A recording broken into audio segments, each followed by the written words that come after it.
Hello there, welcome to the Saroy channel, wherever you are in the world, and so much love to each and every one of you.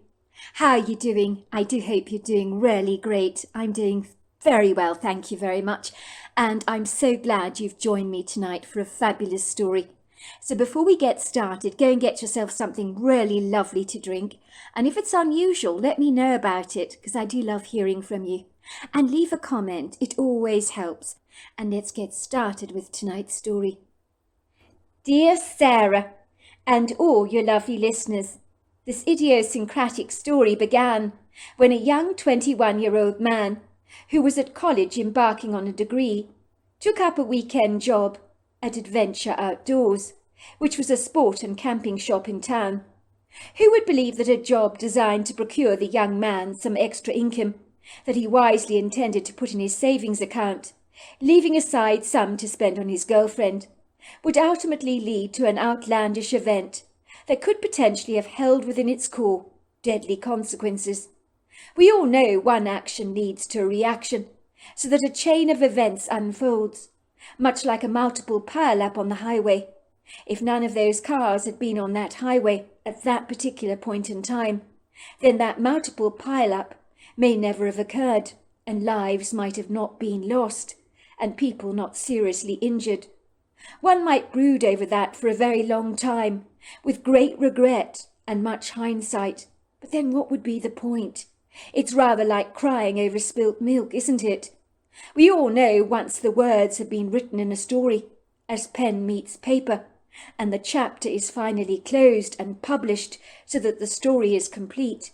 It's much like the back of a manila envelope being licked down and strategically placed in the postbox to soon meet its destination, whether it be close or far.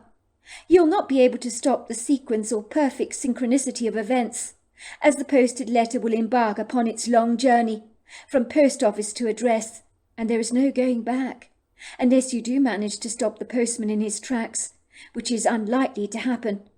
It's like a well-meaning set of inauspicious words that spontaneously spout out of your mouth like the water from a water pistol that cause offence, as they came out all wrong, and the damage has been done, and the person has been hit by the cruel velocity of your words that you so wish with all your heart you could take back, but it's too late. I think we've all done that before at some point in time.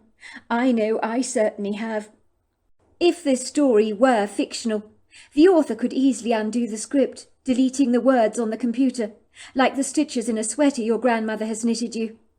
But once a day has been played out in our lives, it can never ever be repeated again, unless of course you have a time machine, and could retrace your footsteps or experience Groundhog Day over and over again, like in the movies, and attempt to do things very differently. Many of us wish that were indeed possible, for there is not one of us on this earth that doesn't carry in our hearts a few if-onlys. If only I'd been kinder to my friend. If only I'd told my husband I loved him. If only I'd known we would have been robbed. If only I had studied for that exam. If only I hadn't got so inebriated and drunk so much alcohol that night. If only I hadn't eaten all the langoustines at the restaurant.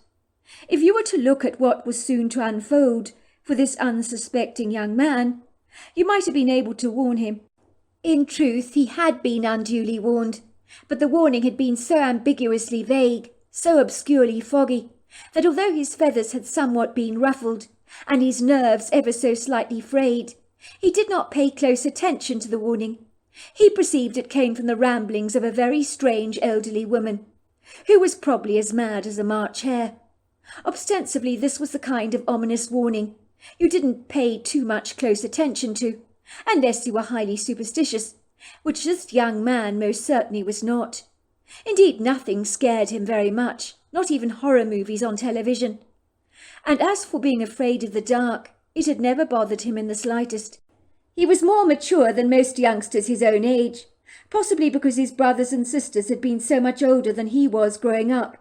So his whole life had been doused with the maturity of those older and wiser than he was, which was why growing up he'd found kids his own age ridiculously immature and childish.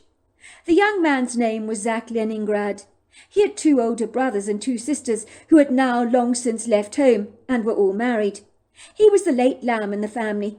People expect the late lamb to be the spoilt one, the one who gets away with murder, the one who can do what the hell he likes, as if the boundaries of discipline have crumbled away, like the Berlin Wall, when it first came tumbling down. Many falsely assume that when a late lamb fortuitously comes along, the parents become as soft as marshmallows, syrupy sweet, and giving in to their child's every whim. For many families that may intrinsically be true. By the time they've had their final child, they're just way too exhausted to care about discipline. Any parent will tell you that raising kids can wear you down, and it's a great deal of hard work. One man put it very well. He described taking his children on a holiday was really like taking his children on a holiday. Would you want to go on holiday with someone who complains, has temper tantrums, is disagreeable and terribly dirty? Of course not. But that can be kids for you, he had said. If an adult behaved like that, you'd never go on holiday with them ever again. But you're stuck with your kids. And despite their annoying ways, you love the bones of them and would literally take a bullet for them in a heartbeat. Zack may have been the youngest child, who had somehow overcome his mother's contraceptive procedures and insisted on being born. Like that one little annoying tenacious grass seed on a red brick driveway, resistant to being killed by the petrol or hot water you pour over your bricks to flush all the weeds and grass away. Zack was the surprise the family had never anticipated. At first his mother was mortified to be pregnant and cried for 6 weeks straight, cursing the seed growing within her, as if she hoped by willing it away that somehow she'd invoke a miscarriage. But she had underestimated her baby's determination to be born. Maybe she could intuitively sense the determination of her baby to be born. Who knows? One day she became terribly excited about being pregnant, cradling her belly lovingly. Maybe one more baby wasn't quite so terrible after all. And throughout her pregnancy she blossomed like a dogwood tree in spring. And her husband Teddy told her she'd never looked more beautiful a day in her life. It would seem her peachy skin just glowed, her blue eyes sparkled, her blonde hair became shinier, she looked radiant, something that everyone complimented her on. In all her other pregnancies, Izzy had dark circles under her eyes, constant nausea and morning sickness, and intense exhaustion, especially in the final trimester. But none of that happened in their final pregnancy. When Zack was born, her heart melted like chocolate, and both parents were in love with their late lamb, and so glad about the mistake that had serendipitously punctuated itself in their lives. But one thing about the Leningrads was they were not pushovers, but parents with a determined, steely resolve to raise their kids with strong boundaries. Another child for them did not mean their parental discipline should begin to sag, like an old mattress that has lost its bounce. On the contrary, Zack did not receive any special favoritism whatsoever from his parents, who were as tough on him as they had been on all their children. Zack lived with his strict but devoted parents, almost like an only child, in a green leafy Atlanta neighborhood in Sandy Springs in North Fulton County, the kind of place with an urban suburban feel about it, and a plethora of coffee shops, restaurants, and plenty of fabulous parks. Life had been good for Zack, and he had been raised in a loving environment, but the mulishly stubborn determination he had about being born had become very ingrained in his personality. When Zack wanted something, he'd stop at nothing to get it, and wild horses could not tear him apart from his goal. Growing up, Zack fell in love with the neighbour's cat, Sooty, and would visit that cat every day, come rain or shine. He loved that cat, and the cat loved him back. There was a special bond between the two of them. One day the neighbour said to him, "Zack, Sooty is yours. He can visit us whenever he wants, but you're welcome to take him home with you, because that cat has chosen you, not us." Sooty fitted into her new life with Zack seamlessly, rather like a glove, and that adorable cat lived for over 20 long years. Zack could have given up on Sooty because she belonged to someone else, but his tireless attention that he directed on the cat cemented the inevitability that Sooty would one day become his. Some might say it would be mean of Zack to hanker after somebody else's cat, but he unequivocally believed their friendship was just meant to be. Even though his parents actively discouraged him from getting attached to a cat they perceived he could never have, but the universe had other ideas. To thank the neighbours for their generosity, he found another cat for them, which they adored. Pelican became a much better fit for their lives, like a shoe that is not too tight nor too loose, but fits perfectly. By all accounts, for Zack, obstacles that others might find exceedingly difficult to overcome. He always found a way to break through that resistance. The same could be said in the techniques he applied with his girlfriend Eva Pengelly, who had been described by many as a cold fish, as anyone who asked her out on a date would be met by an indifferent response. She would always curtly decline, saying very brusquely, "No thanks, I'm not interested." Maybe it was her apathy that made her attractive to many young boys, as the male instinct to chase after something that has no interest in you can become all-consuming, if you enjoy a challenge, that is. Most of the young men at college had given up on Eva Pengelly, but not Zack, never Zack. He had broken through that young woman's icy reserve and refused to take no for an answer, and he ended up winning. "Will you stop bugging me, Zack?" she'd say, frowning at him through narrowed eyes. "I told you I'm not interested. Go away and leave me alone." "Why are you not interested in me, Eva? I'm told I'm rather good-looking, rather debonair, actually. Quite the charmer, really." She raised a brow and said sarcastically, "You could have fooled me." "I don't understand how you could possibly turn me down, Eva. I'm asking you on a date." "You don't understand why I'm turning you down," she'd said wryly. "You're kidding, right?"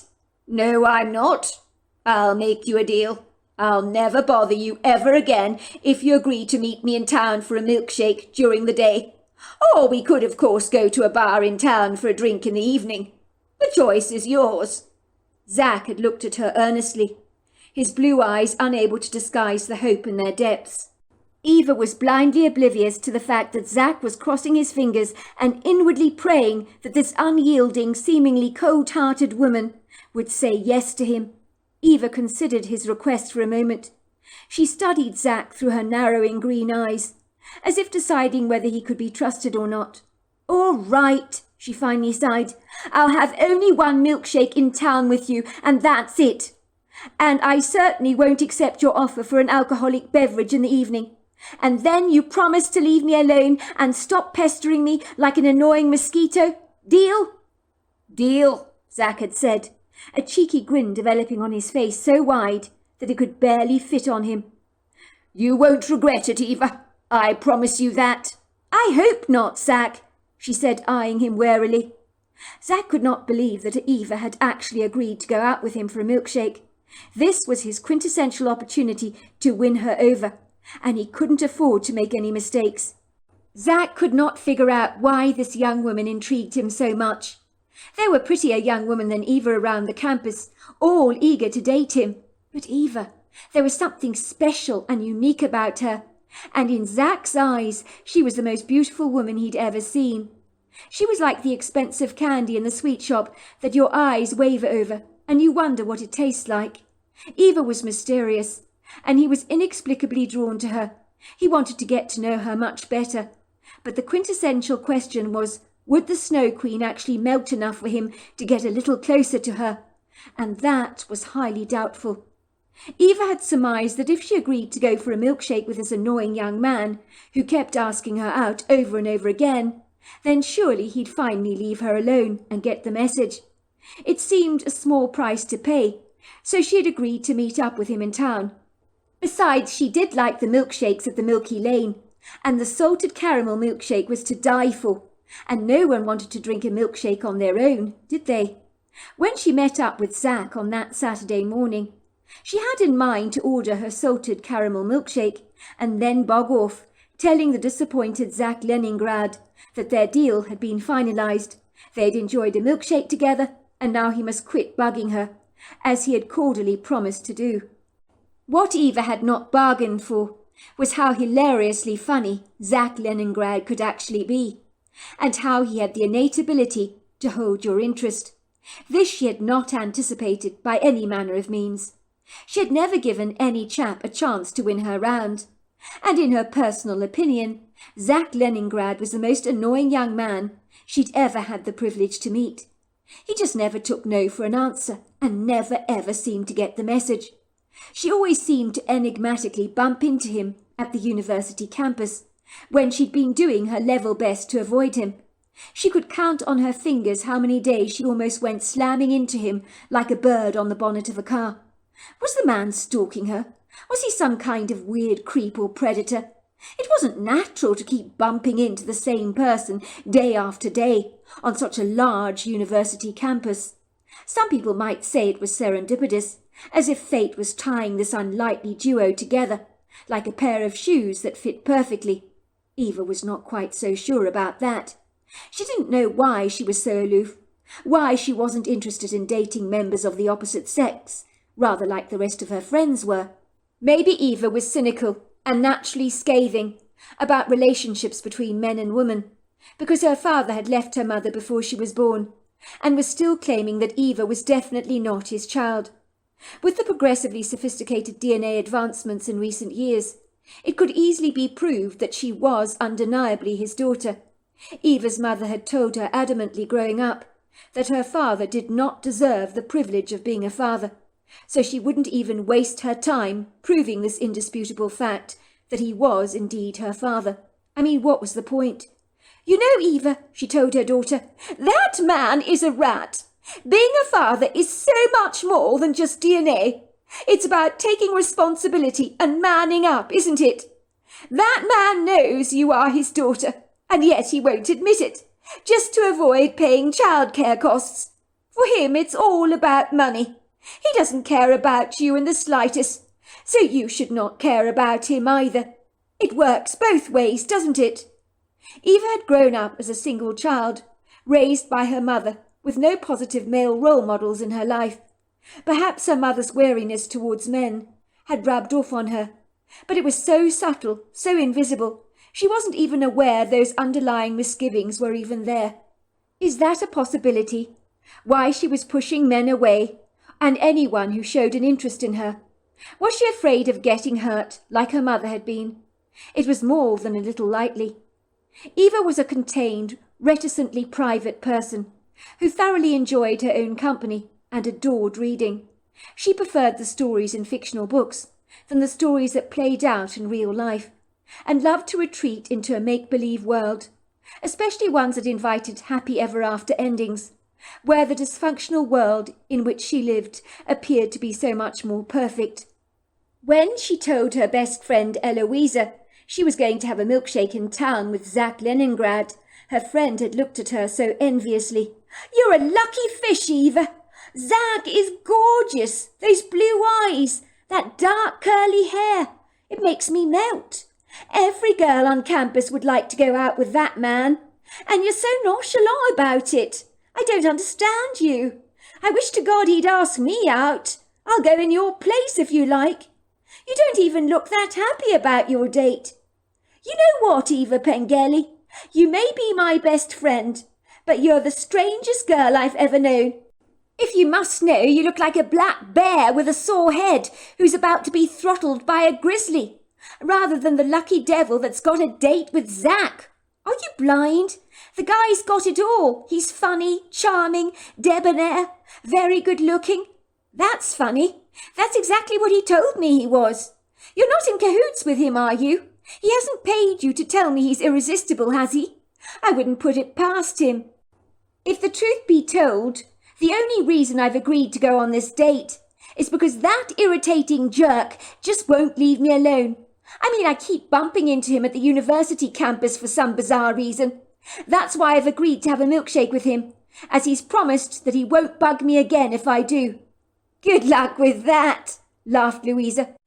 Eva, if there's anything I do know about Zach Leningrad, he's tenacious, and as tenacious as they come. He doesn't give up easily. If he likes you, you're in big, big trouble. But I will say this, he's quite the catch. He's charming, clever, funny, reliable, loyal, All the things a girl looks for in a man. You could do a lot worse. If I were wearing your shoes, I'd snap him up in a heartbeat." "Well, I'm not remotely interested in him," said Eva. "My mother's life was screwed up by a man that she loved, who let her down and refused to take responsibility and admit he was my father. I don't want to end up repeating my mother's life story. I'm terrified the very same thing could happen to me." "That really sucks, Eva," said Louisa.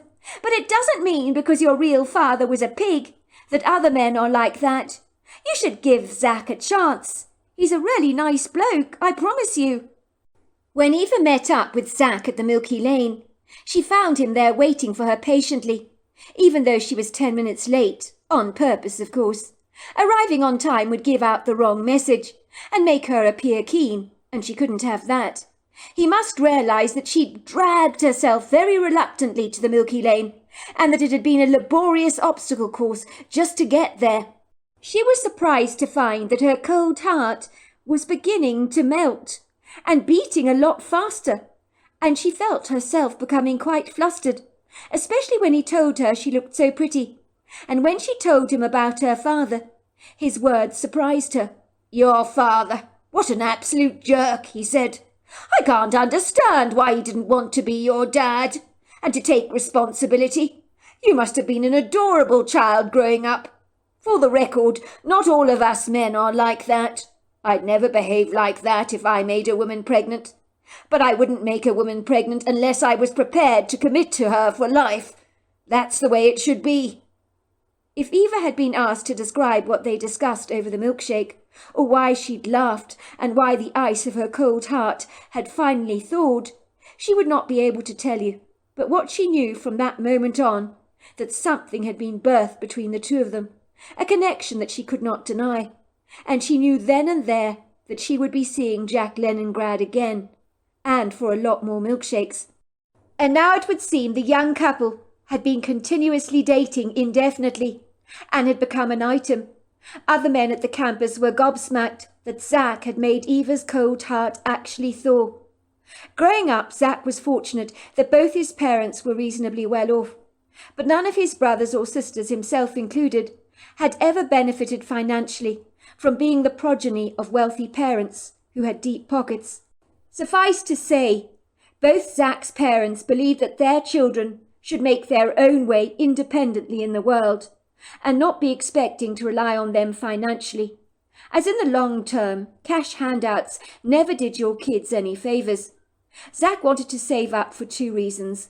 One was to be able to spoil his girlfriend Eva, and 2, to buy himself a second-hand car. And the only way he could do this was taking up odd jobs to raise the money. He knew that saving this money would be a laborious long process, but if you wanted something badly enough, you had to work hard for it, and Zack wanted a car badly. He clandestinely wished his parents could be more generous towards him, so it wouldn't be so difficult to raise money to buy some of the things he naturally needed. But his dad lived by the age-old adage that you needed to be cruel to be kind to your children, and going soft towards your kids was the first sign of weakness. "Youngsters have it far too easy these days," his father had told him. "In my day, people had a work ethic that is lacking today among the youth. In those days, they worked hard for a living. Nowadays, people have the sense of entitlement, as if they expect to get something for nothing, without working very hard for it in the first place. My guess it's all these tech billionaires that have become insanely wealthy overnight. They haven't been a positive role model on the youth of today. One day, son, you will truly thank me for being tough on you. It's a little like if I was raising a couple of lion cubs, providing them with a plethora of meat.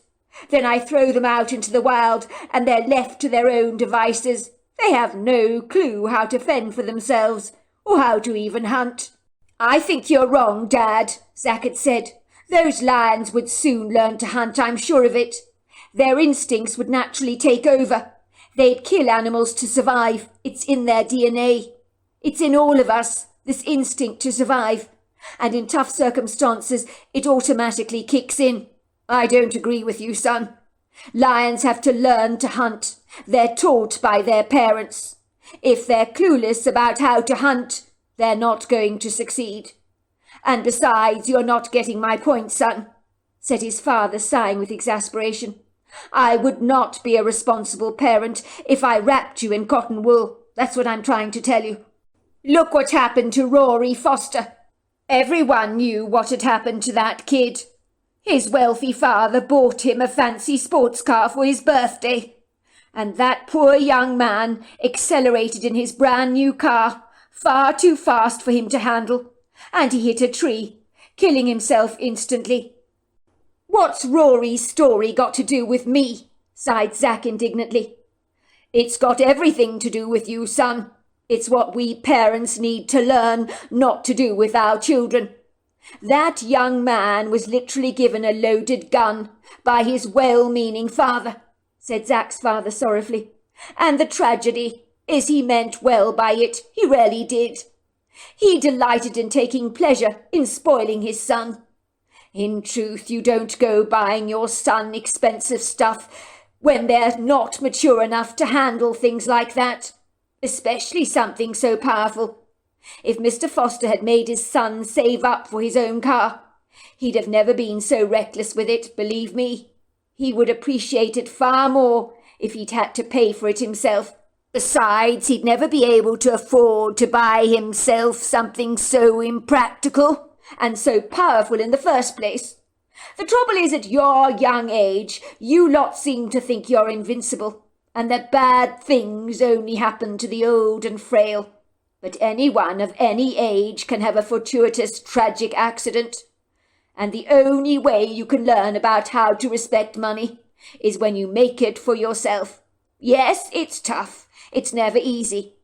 But the best lessons we learn in life are not easy. I promise you, one day you will thank me that I encouraged you to earn your own money and to stand on your own 2 feet. It'll help you to become innovatively industrious, savvy, practically prudent. And you can't pay for that with all the money in the world. Those are lessons that can only be learnt. Zack did not agree with his father about many things, but his point about the foster kid resonated with him somewhat. He knew his father was absolutely right. The young man should never have been given such an excessively extravagant gift. He wondered how he would have behaved if the boot had been on the other foot.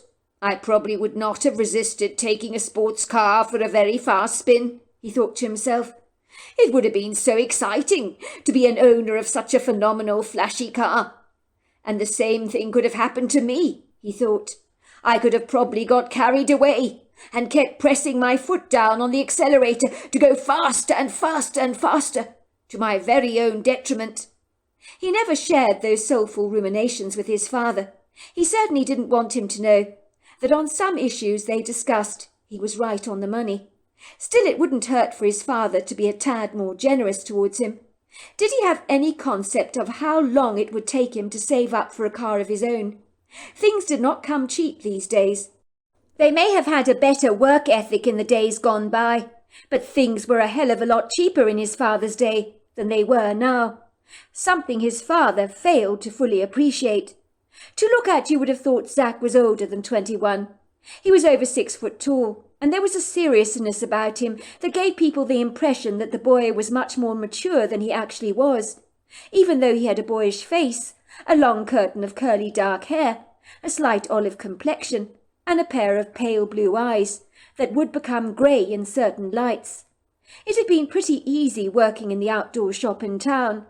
Zack liked some of the customers that came in to buy stuff, and surprisingly enough, they did have a regular clientele, people who came to buy some more nifty devices to make their camping trips more seamless, and also those people who camped regularly, so they needed to buy freeze-dried meals, or waterproof matches and purifying tablets for water, that they could take on their trips very frequently.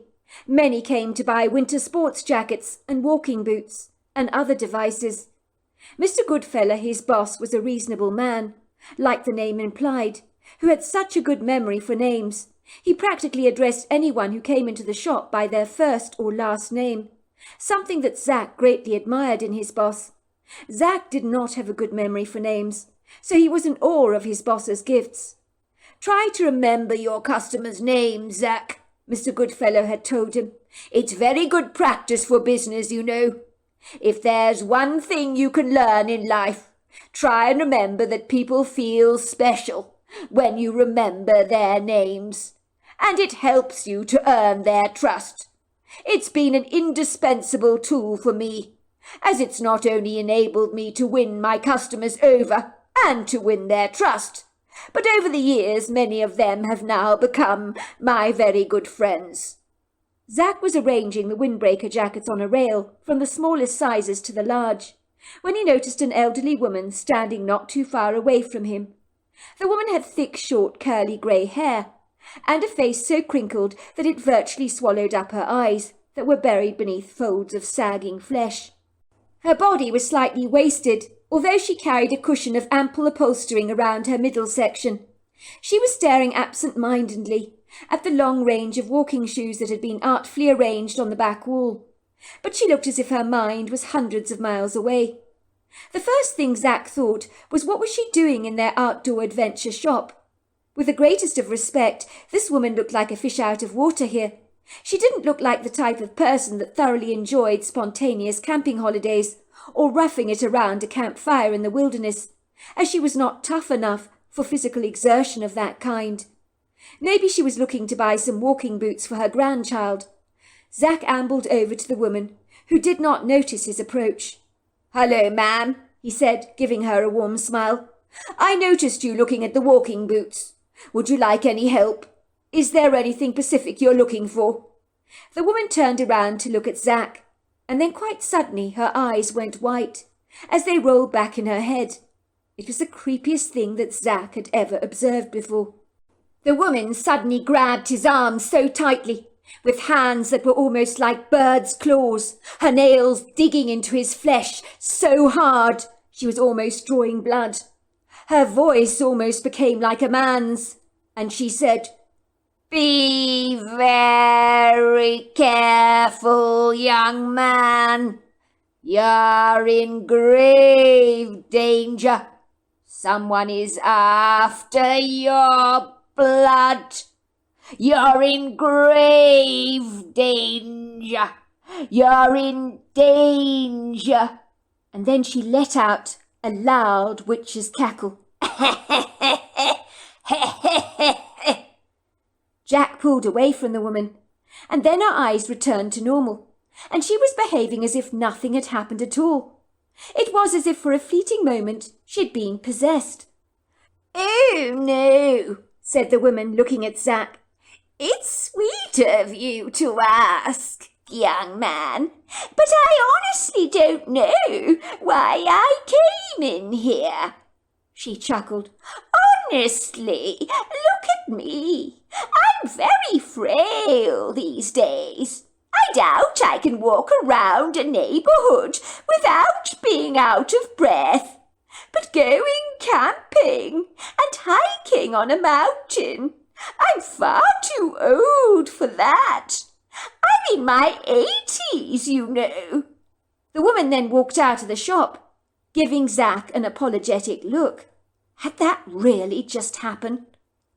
So on that foreboding and ominous note, we end part 1 of our story. Part 2 is tomorrow night, and I look forward to you joining me then. Until next time, goodbye and good night.